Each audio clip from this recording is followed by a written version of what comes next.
С новым днем, Республика! Телевизионные жаворонки продолжают работать для того, чтобы ваш день начинался только с добрых и свежих новостей. На календаре сегодня 29 мая, среда, и сегодняшняя дата довольно-таки богата на события.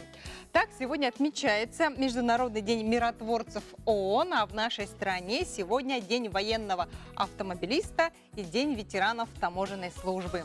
Ну а по народному календарю 29 мая – это День Федора Житника. В народе Федора прозвали Житником, поскольку его праздник считался последним днем, когда можно посеять яровые. В связи с этим сегодня на стол было принято подавать каши манную, ячневую, гречневую или пшеную. И обычно к этому дню всегда зацветала рябина, и люди по этой примете узнавали о том, что наконец наступило лето и заморозков больше не будет. Интересно, в Якутии зацвела рябина или нет? Кто знает, пишите на наш WhatsApp номер. А теперь давайте узнаем, что по поводу заморозков скажут наши синоптики. Прогноз погоды на канале НВК Саха. Итак, сегодня в 6 часов утра в центральных Улусах температура воздуха составила 1,8 градусов тепла. Днем ожидается 15-18 градусов. В Заречье плюс 6, плюс 15 – это утренняя температура, а дневная 16-19 со знаком плюс. На юге утром было 8-9, днем ожидается там такая же температура. В Вилюйской группе Улусов утром было плюс 4, плюс 7, а днем ожидается до 18 градусов тепла. В Нижнеленских Улусах плюс 6, плюс 11 – это утренняя температура, а дневная 14-18. На западе в 6 часов утра температура воздуха составила плюс 2, плюс 7, а днем ожидается 13-15. В Колыму-Дигирских Улусах плюс 1, плюс 9, и днем ожидается плюс 1, плюс 20 градусов. В Янских Улусах утром было плюс 5, плюс 10, днем ожидается плюс 10, плюс 20. На северо-западе минус 1, плюс 3 – это утренняя температура. А днем ожидается минус 1, плюс 8. В городе Якутске в 6 часов утра температура воздуха составила плюс 8 градусов. Атмосферное давление 749 миллиметров ртутного столба. Ветер северо-западный 4,9 метров в секунду. И днем ожидается 18-20 градусов тепла без осадков. Доброе утро, дорогие друзья! В эфире программа «Новый день». На календаре сегодня 29 мая, среда, и мы продолжаем наш утренний эфир. Так, 25 мая открылась судоходная обстановка в районе города Якутска. На сегодня по маршруту Якутск-Нижний Бестях-Якутск курсирует 8 паромов, а на днях начата перевозка по маршруту Кангаласы-Сотинцы. А социально значимые перевозки стартуют с 1 июня. На сегодняшний день все перевозчики обустроили причалы и приступили к перевозкам. 4 перевозчика и 8 паромов в общей сложности курсируют по маршруту Якутск-Нижний Бестях. Количество паромов будет увеличено до 11 единиц. Также начата перевозка по маршруту Кангаласы-Сотинцы. В этом направлении курсируют 2 парома. А по маршруту Качекацы-Махсоголлох перевозку осуществляют 4 парома. В целом, если смотреть по навигации, у нас слаженно идет. Если сравнивать с прошлым годом, у нас прохождение паводков сопровождалось малыми водами, поэтому у нас ледовый покров шел раздельными кусками, поэтому у нас имелись сложности по раннему открытию участков. Например, 25 числа у нас со стороны Нижнего Бестяха были ледовые скопления, поэтому дополнительно путейские бригады обследовали данный участок и осуществлялась подготовка причальных сооружений. Со стороны Вилюйской группы районов у нас на сегодняшний день Верхневилюйский и Нербинский районы работают, тоже паромные переправы. Ждем, когда установят понтонную переправу через реку Тюкан, это ориентировочно 10 июня, и в целом по Вилюйской группе будут работать. По реке Алдан тоже работа осуществляется. Напомним, судоходная обстановка в районе города Якутска открылась 25 мая. Тарифы остались на уровне 2016 года. А с 1 июня будут курсировать социально значимые речные рейсы. По социально значимым перевозкам у нас на сегодняшний день Газкомсеном тарифы утверждены. И на сегодняшний день ведется работа по подписанию соглашений с перевозчиками. Это основные маршруты у нас, как в прошлые года, 11 маршрутов. И с 1 июня мы, например, должны начать перевозки по линии до Алекминска, по Ленск и так далее, по другим маршрутам. В этом году, по сравнению с прошлым годом, это Тикси, 9 рейсов запланировано, ООО «Ленаторфлот». В целом у нас, если по сумме смотреть, то у нас более 60 миллионов рублей на социально значимые перевозки запланировано. В прошлом году у нас было 50 миллионов рублей. В начале октября для удобства пользователей паромной переправы было запущено приложение Best Паром. Приложение позволяет отслеживать маршрут паромов, время и причал их прибытия. Приложение можно бесплатно скачать в магазинах приложения App Store и Google Play. Наталья Колесова, Семен Афанасьев. Новый день. Друзья, не забывайте, что мы для вас работаем только в прямом эфире. Наш WhatsApp номер все тот же, 8 914 279 2262. Так что смело отправляйте на этот номер свои сообщения. Может быть, у кого-то сегодня события. Приветы передавайте, поздравляйте своих родных и близких. Мы обязательно прочитаем ваши сообщения. Ну а между тем, подготовка к главному ИСЭХу года, ИСЭХу Олонхо, подошла к завершающему этапу. Спешим напомнить, что летний праздник в Намском Улусе будет транслировать наша национальная вещательная компания «Саха», который смогут увидеть жители других районов Якутии и за границей. По предварительным данным, ИСЭХ Олонхо посетит 35 тысяч человек. Ожидается приезд гостей из Алтая, Казахстана, Санкт-Петербурга, представителей Дальневосточного федерального округа. Далее тема продолжит наш следующий сюжет. 35 тысяч гостей и участников ожидают и планируют разместить во время проведения 13-го республиканского ИСЭХа Олонхо 20-21 июня в долине Энгсели. Об этом говорилось вчера на пресс-конференции главы района Юрия Слепцова с журналистами. На открытии и закрытии ИСЭХа Олонхо будут задействованы 2700 человек. Это артисты театров Олонхо, эстрады, Саха-академического театра, танцевальные коллективы, в том числе более 1500 жителей Намского района. Всего запланировано 70 культурных спортивных мероприятий. Утвержден главный приз ИСЭХа Олонхо. Лучшему олонхосуту будет вручен автомобиль УАЗ «Патриот». В подготовке ИСЭХа население принимает активное и ответственное участие. Так, с начала весны в селе Намцы и во всех наследах района проводятся субботники. На заключительном этапе ведется строительство арки, Ал-Лукмаз, 2 берестяных урага и центральной трибуны на 3150 мест, аллея олонхосутов и писателей. В год консолидации жители Намского района готовы всем миром встречать праздник лета и Олонхо на высоком организационном уровне. Мы уже неоднократно убедились в том, что нашим детям очень повезло. У них есть прекрасная возможность без особых усилий выучиться общаться на 2 языках – на русском и на якутском. И при этом с большим успехом изучать и иностранные языки. О плюсах билингвизма написано немало статей, а миф о том, что один язык будет якобы мешать изучению второго давно уже опровергнут. Далее тему продолжит наш следующий сюжет. Доброе утро! Сегодня я вам расскажу об особенностях формирования речи детей раннего возраста в условиях билингвизма. В зависимости от возраста выделяют билингвизм ранний и поздний. К раннему билингвизму в основном исследователи относят возраст до 6 лет. Но при этом следует учитывать, что есть еще и ранний возраст от 0 до 3 лет, когда идет интенсивное развитие речи ребенка, когда наблюдается особая чувствительность к языку. Для того, чтобы ребенок стал билингвом и хорошо овладел языками, следует создавать специальную развивающую речевую среду в условиях билингвизма.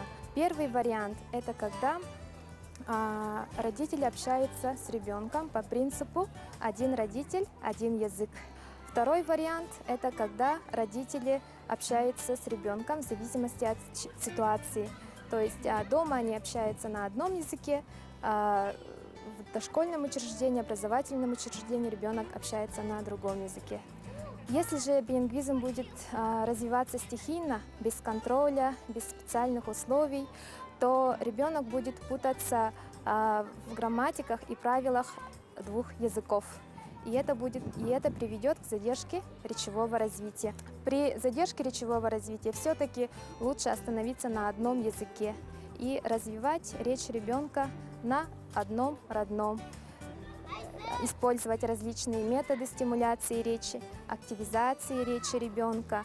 И самое главное тоже контролировать, следить за правильностью своей речи при общении с ребенком. В норме при билингвизме все равно дети сначала смешивают языки, но суть в том, что именно грамматические категории, синтаксис здесь не меняются. То есть одна основная грамматика есть доминирующего языка, и он просто к ним добавляет слова, которые ему более может легче получается, легче выговорить. До 3 лет они немного смешивают, с 3 лет уже начинают разграничивать два языка.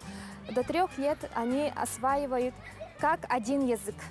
Они не различают, что это абсолютно два разных языка. Они просто используют в речи то, что проще звучит. В настоящее время наблюдается интенсивный рост количества детей с речевыми нарушениями. И поэтому очень важна подготовка высококвалифицированных специалистов, учителей, логопедов, дефектологов, чем и занимается наша кафедра специального педагогического образования Педагогического института. Дорогие родители, следует помнить, что речь ребенка в условиях билингвизма будет успешно формироваться только при условии, если вы с самого рождения будете создавать благоприятные условия развития речи детей.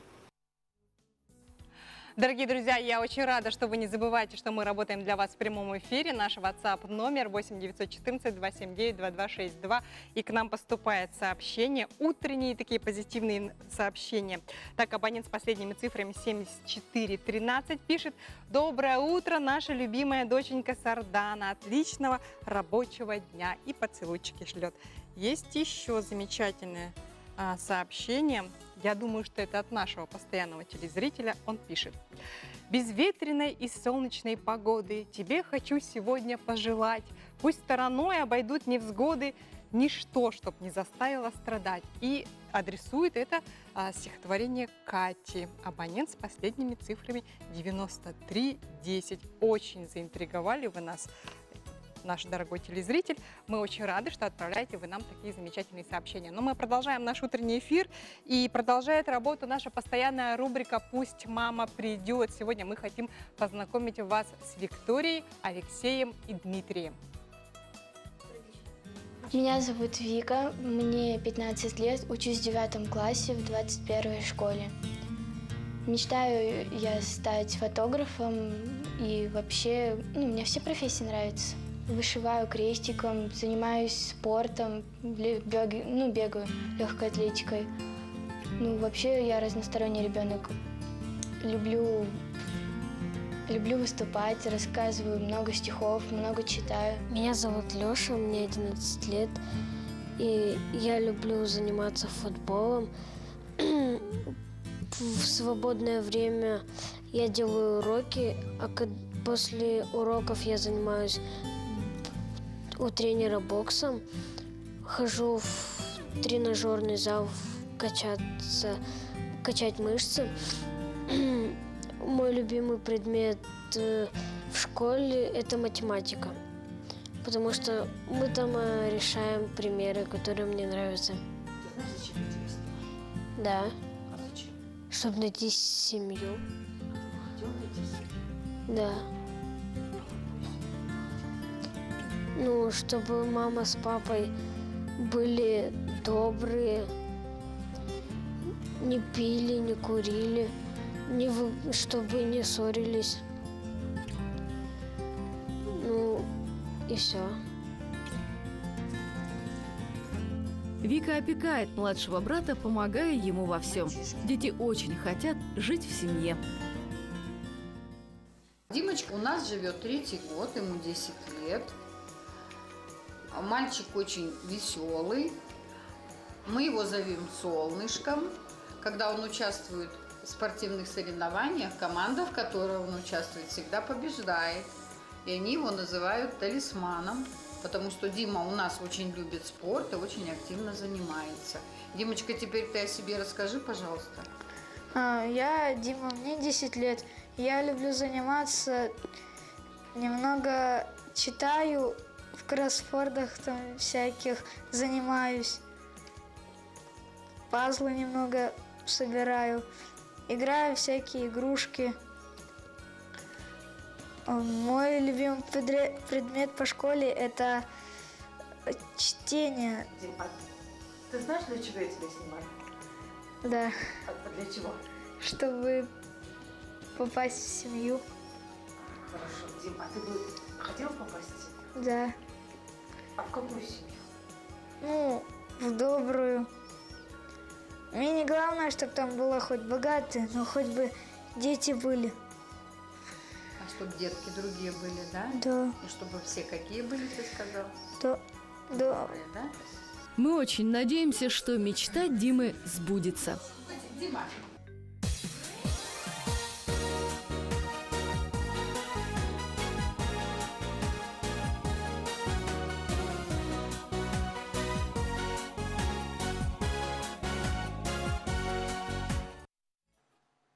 Наши телезрители продолжают отправлять нам сообщения. Так, абонент с последними цифрами 5852 пишет: наконец наступило мое любимое время года, летнее. Оно мне нравится тем, что в июне, 28 июня у меня день рождения, исполнится 62 года. Будем праздновать. С уважением, Легенте Титов, село Тенгюлю. Но действительно, отмечать день рождения летом – это замечательно. Я, наверное, могу поздравить вас с наступающим днем рождения. Но мы продолжаем наш утренний эфир, и все мы прекрасно знаем, что с января этого года у Пенсионного фонда России появилась новая функция – подтверждение статуса предпенсионера. Кто это такие и когда наступает этот предпенсионный возраст? Об этом нам расскажет Яков Топорков, начальник отдела оценки пенсионных прав застрахованных лиц отделения Пенсионного фонда России в нашей республике. Яков, доброе утро. Доброе Расскажите, утро. пожалуйста, кто такие предпенсионеры и когда наступает этот возраст? Да, вот вы правильно все сказали.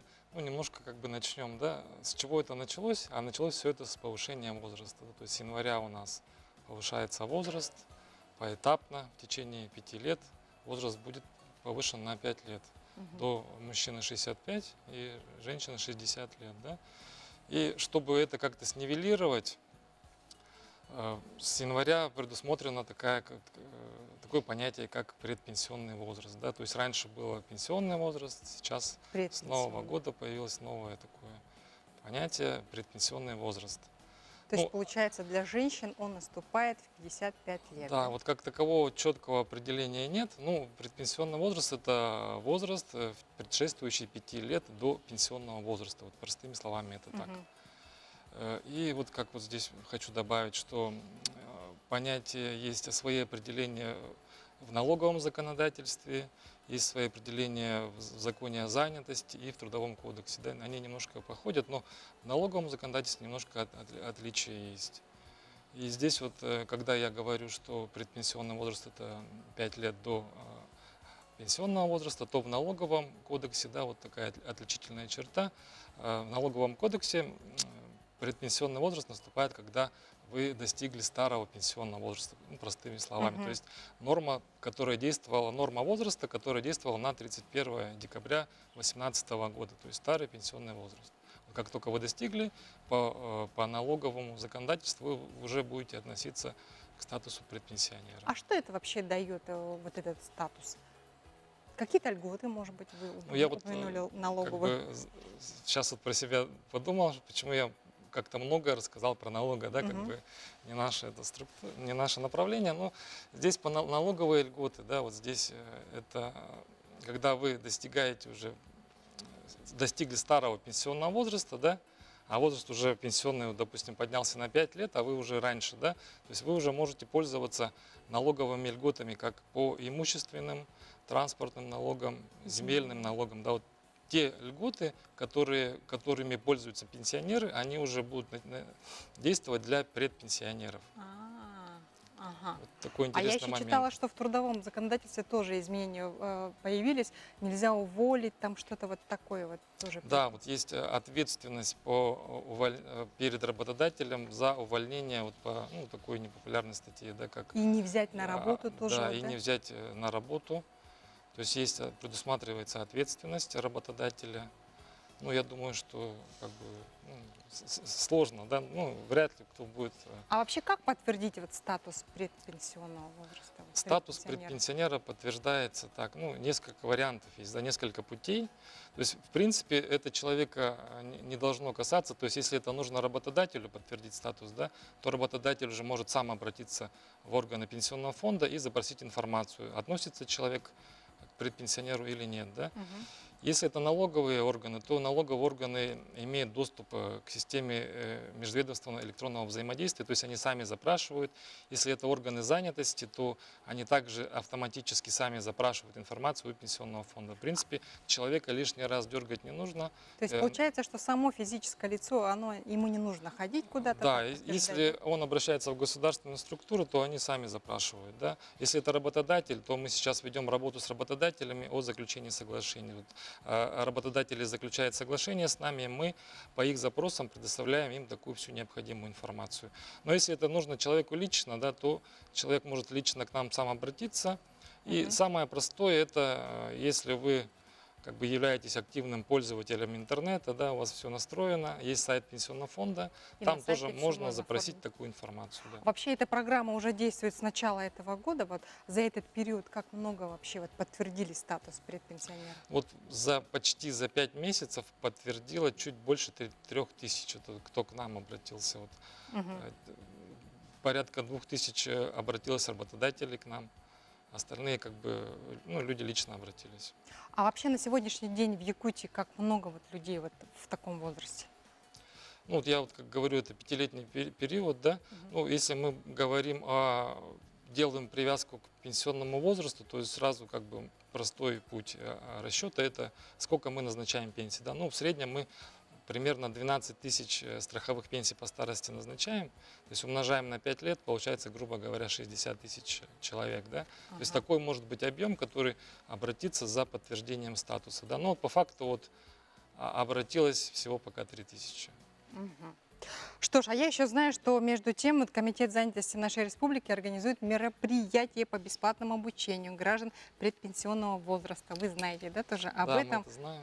И в таком возрасте люди могут обучиться новым таким профессиям, как погрузчик, электрогазосварщик, младшая медицинская сестра, даже слесарь. Обучение длится 3 месяца. И обучаться новым профессиям, наиболее востребованным, могут безработные, так и работающие предпенсионеры. Огромное спасибо вам, Яков, за интересную и полезную информацию. Приходите к нам еще, дорогие друзья. Сейчас мы уходим на короткую рекламную паузу. Не переключайтесь, далее будет еще интереснее.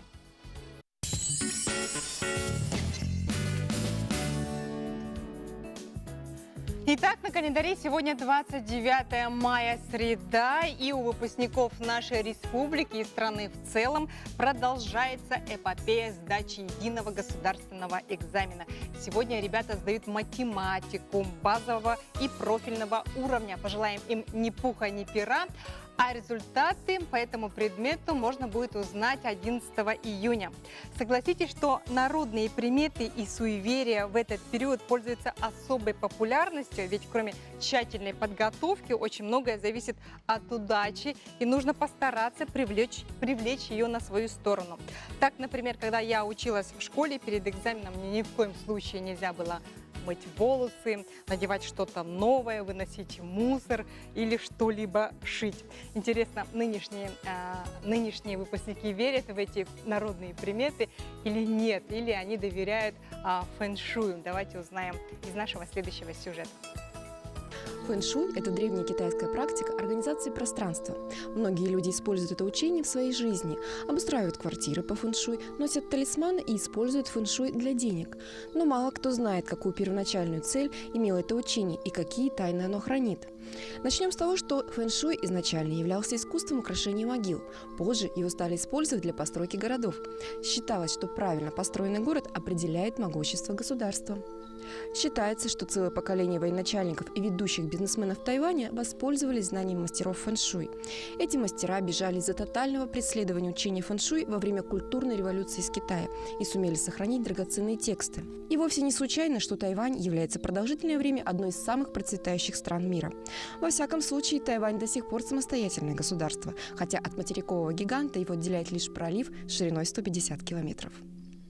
Интересно, что сам Мао Цзэдун, этот император коммунистического Китая, ни разу не входил в запретный город. Мао родился в год змеи, западная группа, и верил, что ориентация по оси север-юг навредит его личному фэншуй. Фэншуй проник в Гонконг примерно в то же время, когда и в Тайвань, во время культурной революции в Китае. Беженцы активно начали применять свои знания фэншуй и обучать этому искусству местных жителей. После того, как стало известно, что бразды правления Гонконгом перейдут в руки китайского правителя, в городе начались волнения. Чтобы защитить город, мастера фэншуй построили на окраине стену 9 драконов, обращенную в сторону Китая, которая была призвана защищать Гонконг. Сегодня этот город называют экономическим чудом. Известен случай, когда в Гонконге чуть не снесли новое многоэтажное офисное здание из-за неправильной постройки по фэншуй. Современное здание никто не хотел брать в аренду, лифт постоянно не работал, лестничные проемы рушились, окна то открывались, то закрывались сами собой. Удивительно то, что здание было правильно спроектировано и построено без ошибок. Владельцы сооружения терпели колоссальные убытки. Тогда было решено пригласить мастера фэншуй. Осмотрев здание, мастер сказал, что оно построено на месте пересечения мощных энергий, и именно поэтому в здании постоянно все ломается. И для того, чтобы освободить эти энергии, было решено прорубить огромную дыру прямо в центре здания. После того, как эти работы закончились, офисное помещение было наконец-то сдано в эксплуатацию. Сегодня аренда этого здания в Гонконге является самой высокой по всему Китаю, так как к его постройке приложил руку мастер фэншуй. Наши телезрители продолжают отправлять нам сообщения. Так, абонент с последними цифрами 9208 пишет: «Поздравляем нашу сестру Лену Ивановну Сотникову с днем рождения. Будь счастливой, удивительно красивой, поразительно способной, стильной, яркой, самой модной». Очень хорошее такое поздравление. Еще у нас сообщение от абонента с последними цифрами 5554. Абонент пишет: «Сегодня после дождя особенно чистый воздух. С утра гуляла по старому городу и получила особое наслаждение. Хочу поблагодарить дворников и людей, убирающих, украшающих наши улицы. Спасибо вам, незаметные, но незаменимые работники». Действительно, это так. Хочу присоединиться и подписаться под каждым этим словом. Но мы продолжаем наш утренний эфир. И в рамках Международного дня соседей проекта «Школа грамотного потребителя» Министерство ЖКХ и энергетики нашей республики проводит дни консультаций по вопросам жилищно-коммунального хозяйства. Как будут проходить эти консультации, какие вопросы можно будет на них задавать, об этом нам расскажет Елена Андросова, пресс-секретарь Министерства ЖКХ и энергетики нашей республики. Елена, доброе утро. Итак, какие же вопросы можно будет обсуждать на этих консультациях? Да, вот, как вы уже отметили, в рамках Международного дня соседей и проекта «Школа грамотного потребителя» мы ежегодно проводим такие дни в части разъяснения для граждан об их правах и обязанностях по вопросам жилищно-коммунального хозяйства.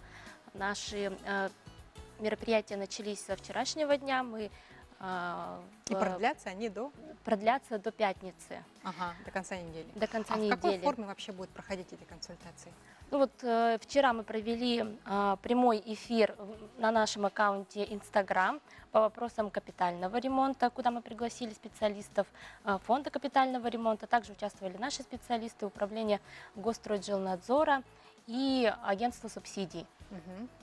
С сегодняшнего дня у нас проходит стратегическая сессия, называется 3D ЖКХ «Дом, двор, доступность», где мы собрали всех представителей отрасли для обсуждения и выработки каких-то идей, решений по проблемным вопросам. Завтра у нас планируются также консультации на нашем аккаунте Instagram по вопросам твердых коммунальных отходов. Ну, как вы знаете, с 1 января у нас внедряется новая система обращения с твердыми коммунальными отходами, поэтому у населения много возникает вопросов, и мы включили в консультации данные вопросы.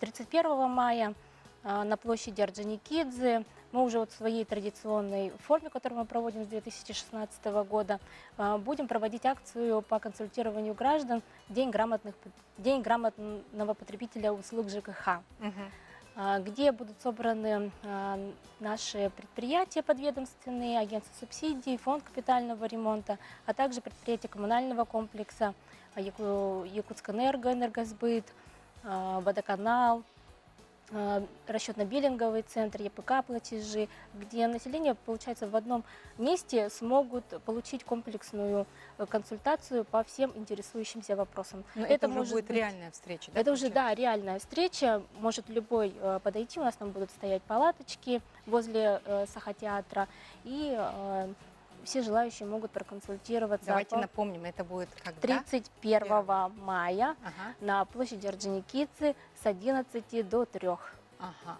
Но это будет вот реальная встреча, да? А вот до этого, вот, которая будет стартовать завтра, онлайн, да? Да, в четверг в онлайн на аккаунте Инстаграм Министерства в 4 часа. Как может задать вот, телезритель вопрос? Если, например, не совсем он как бы знаком с интернетом. Так, ну... Попросить кого-то. Попросить кого-то, да. Направить нам на сообщение в комментариях. Это комментарии должны быть или в директе? Вопросы? Нет, можно в комментариях к публикации, к анонсу оставить комментарий. Или по телефону мне можно позвонить 506-477.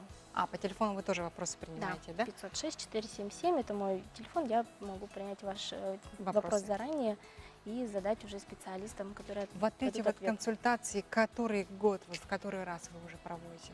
Ну, с 2016 года ежегодно у нас проводятся консультации, мы вот просто формат меняем с учетом изменения вот и требований, да, переходим уже на какие-то цифровые, социальные сети, то, что ближе населению, как им ближе и легче получать доступную информацию. А вообще, как много людей вот задают вопросы, и какие вопросы их больше всего волнуют? Ну, в основном это по начислению, правильность начислений, качество управляющих компаний. Есть нарекания, да, и по капитальному ремонту очень много вопросов, как определяется очередность, по оплате взносов на капитальный ремонт, по получению компенсации, по адресным субсидиям тоже, как действуют адресные субсидии на оплату жилищно-коммунальных услуг. И вот порядок оформления тоже их интересует. Получается, что вот это мероприятие проводится уже с 2016 года, а изначально кому принадлежит эта идея? Изначально, ну, сам вот праздник, да? Нет, Международный день соседей. Эта акция, получается, всероссийская, она сейчас проходит по всем субъектам Российской Федерации, просто она принимает разные форматы. Это могут быть какие-то чаепития во дворе, да, с соседями для развития добрососедских отношений, а кто-то вот проводит это время с пользой, не только там субботники какие-то, но и проведение консультаций, повышение правовой грамотности населения. Что ж, огромное спасибо, Елена, за полезную информацию. Я хочу напомнить нашим телезрителям, что завтра на какой страничке можно задавать вопрос? ЖКХ Якутия. Это в Инстаграме? Это в Инстаграме. ЖКХ Якутия. Можно в комментариях задать интересующий вопрос. А в пятницу на площади Орджоникидзе можно лично прийти и лично пообщаться с кем? Со специалистами коммунального комплекса. Всех приглашаем. Это и Водоканал, это фонд капитального ремонта и так далее. Огромное спасибо, Елена. Я желаю вам удачи и отличного настроения. Дорогие друзья, на этом я с вами прощаюсь, но программа «Новый день» не завершает свою работу. Через рекламную паузу в этой студии появится мой коллега Петр Кулаковский. А я тем временем хочу напомнить, что в Якутске в 6 часов утра температура воздуха составила 8 градусов тепла. Атмосферное давление 749 миллиметров ртутного столба. Ветер северо-западный 4-9 метров в секунду. И днем ожидается 18-20 градусов тепла. Без осадков. Лето начинается, господа. Дорогие друзья, сейчас уходим на рекламную паузу. Не переключайтесь. И наш WhatsApp номер 8-914-279-2262 работает всегда для вас. Так что смело отправляйте свои сообщения. Петр Кулаковский обязательно их прочитает. Но сейчас реклама.